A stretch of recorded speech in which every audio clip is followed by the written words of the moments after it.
Na zimetimia saa 1 asubuhi kwa sasa Afrika Mashariki. Ujambo na karibu kwenye taarifa za Mwanga wa Mwananchi Kwanza Radio. Jina langu ni Mfalme wa Lua, Shadrack Chebi. Na mwanzo kabisa tupate viamshamo. Matokeo ya Green Card mwaka 2026 yatatangazwa leo. Wana mapicha wa Blood Parliament wakamatwa.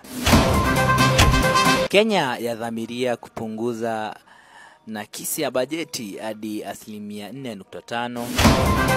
Kifo cha mbunge wa Kasipul Charles Ongondo Were. Karibu kwenye taarifa. Matokeo ya bahati nasibu ya Green Card kwa mwaka 2026 yatatangazwa leo, Mei 3, mwaka 2025. Washiriki wanaweza kuangalia matokeo yao kupitia tovuti rasmi ya idara ya uhamiaji ya Marekani kuanzia saa 7 mchana kwa saa za Mashariki ya Marekani.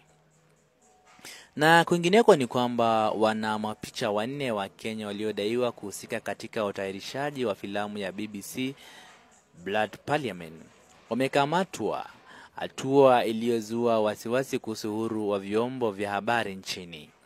Filamu hiyo inaripotiwa kuchunguza madai ya ukiukaji wa haki za binadamu na vyombo vya usalama wakati wa maandamano ya awali.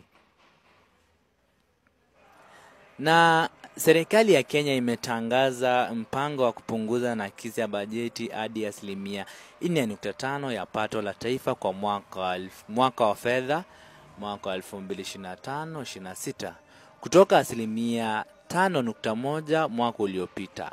Hatua hii inalenga kuboresha nidhamu ya kifedha kwa kushughulikia changamoto za deni la umma. Na kwingineko ni kwamba mbunge wa Kasipul Charles Ongondo Were aliuawa kwa kupigwa risasi tarehe 30 Aprili mwaka 2025 akiwa ndani ya gari lake jijini Nairobi.